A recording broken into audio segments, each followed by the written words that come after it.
Well, all right. Welcome back for another reading from Grimm's Complete or Fairy Tales. That is right. Hey, let's get started with a little bit of ambiance, a little mood set. We get the lights, we got that fire crackling ambiance, and a little bit of Suzuki Harp there.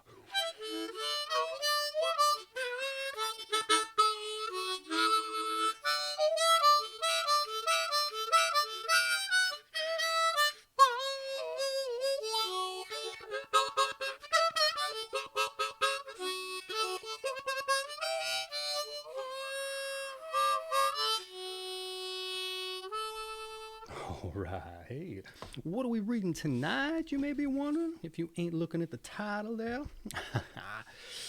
The Three a Snake Leaves there. All right. There was once a man who was so poor that he could hardly earn enough to keep himself and his son from starving. One day the boy said to him, "Dear father, I see you going about every day looking so sad and tired that I am determined to go out in the world and try to earn my own living." So the father gave him his blessing and took leave of him with many tears. Just at the time a great king was going to war with the king of another country, and the youth took service under him and marched to the battlefield as a soldier. In the first conflict with the enemy, he was in great danger and had a wonderful escape, for his comrades fell on each side of him. The commander was also wounded, and several were inclined to take flight and run from the field. But the youth stepped forward to raise their courage and cried, "No, no, we will never allow our fatherland to sink to the ground." Then they took courage and followed their young leader, who led them forward, attacked, and quickly vanquished the enemy. When the king heard to whom he owed this great victory, he sent for the youth and raised him to a position of great honor, gave him great treasures, and made him first in the kingdom next to himself. Now the king had a daughter who was very beautiful indeed, but she was also very whimsical, and she made a vow that she would take no man for husband who did not promise that if she should die he would allow himself to be buried alive with her in the grave. "If he loves me," she said, "he will not wish to outlive me." In return for this, she would also promise to be buried in the grave with her spouse should he die first. This strange vow had hitherto frightened away all suitors, but the young soldier was so struck with the beauty of the princess that he disregarded the vow, although her father warned him and said, "Do you know what a terrible promise you will have to make?" "Yes," replied the young man, "I must be buried with her in the grave if I outlive her. But my love for her is so strong that I disregard that danger." Then the king gave his consent, and the marriage was celebrated with great pomp. After they had lived together some time in great happiness and contentment, the young queen was seized with a terrible illness from which her physicians were unable to restore her, and as she lay dead, the young husband remembered what he had promised, and thought of lying in the grave alive filled him with horror. But there was no escape, and the king placed a watch at every outlet from the castle, so that it was not possible to avoid his fate.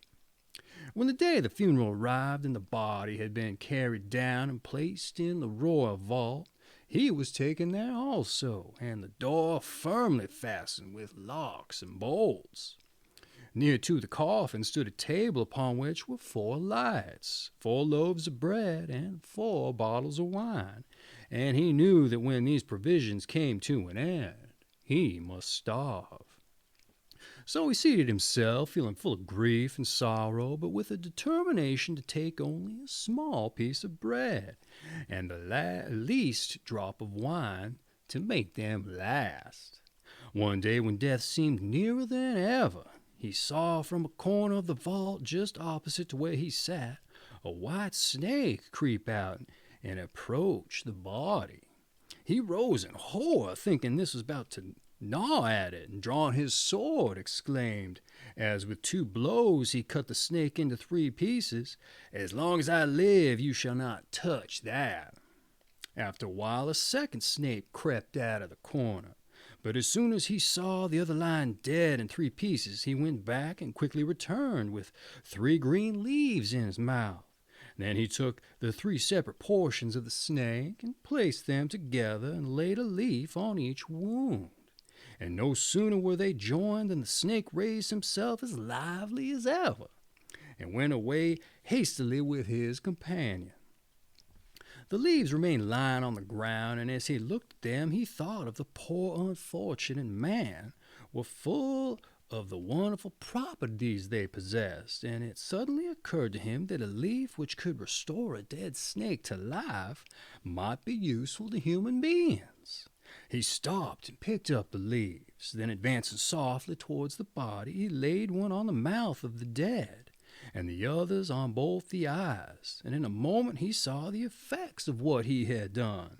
The blood began to circulate in the veins, and blushed softly in the pale face and lips of his dead wife. She drew a deep breath, and opened her closed eyes, and exclaimed faintly, "Where am I?" "You're with me, dear wife," answered her husband, and then he told her all that had happened, and how he had awakened her to life. After taking a little of the wine and bread, she became stronger, and was able to rise from the briar and walk to the door of the vault with her husband. Here they knocked and called loudly for a long time, till at last the watchman heard them, and word was sent to the king. He came himself very quickly and ordered the door of the vault to be opened. How astonished and joyful he was to find them both alive and uninjured, and to know that his anxiety was over. The whole matter had been a great trouble to him. The 3 leaves the young prince took with him and gave them to a servant to take care of, saying, "Preserve them carefully for me, and see that they are safe every day. Who knows what help they may be to us in any future trouble?" A great change appeared in the wife of the young prince after this event. It was as if, with her return to life, all her love for her husband had vanished from her heart. Not long after, he wished to take a voyage across the sea to see his old father, and she accompanied him. While they were on board ship, she forgot all the true and great love he had shown for her in trying to restore her to life when she was dead, and made friends with the captain, who was as wicked as herself. One day, when the young prince lay asleep on deck, she called the skipper to her and told him to take her husband by the feet, while she raised his head, and before he was awake enough to save himself, these 2 wicked people threw him overboard into the sea. And as soon as this shameful deed was accomplished, she said to the skipper, "Now let us sail home again, and say that the prince has died on the voyage, and I will praise and extol you so greatly to my father that I know he will readily give his consent to our marriage, and leave the crown to you after his death."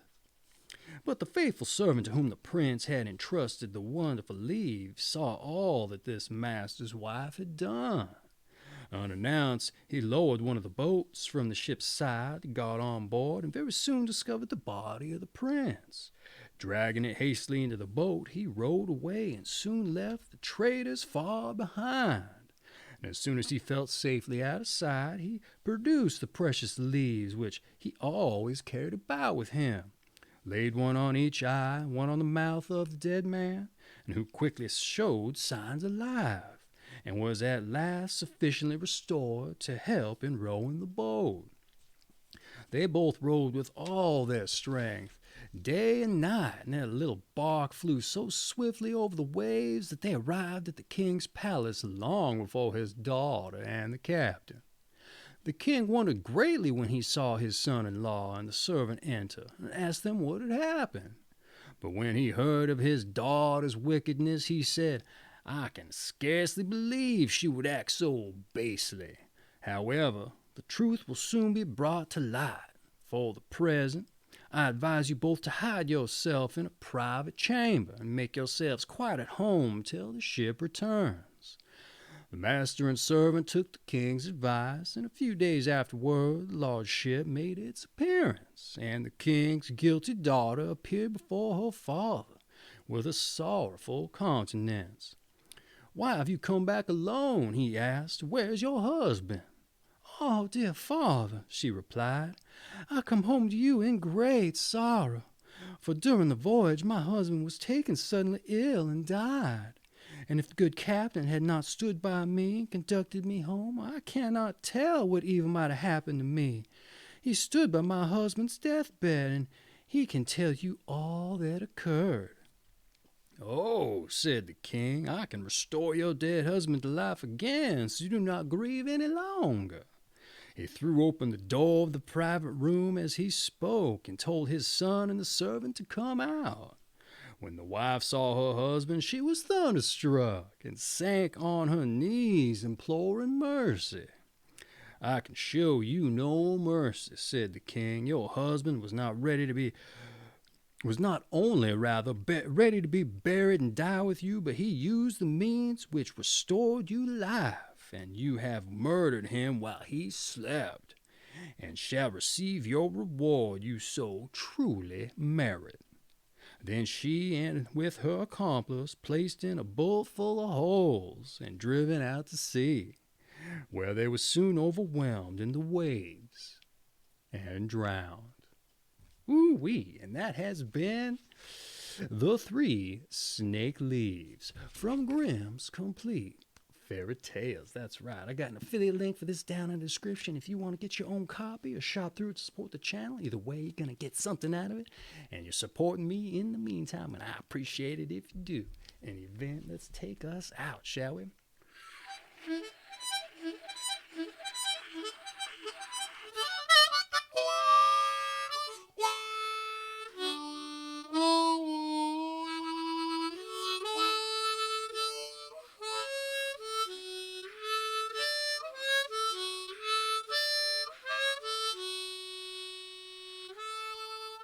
All right, a little disjointed there, but well, that's how it goes sometimes. In the event, I just want to say a kiss to your missus, a tip of the hat to your old cat, and I hope you come back again now, all right? You understand? You hear? I hope you do.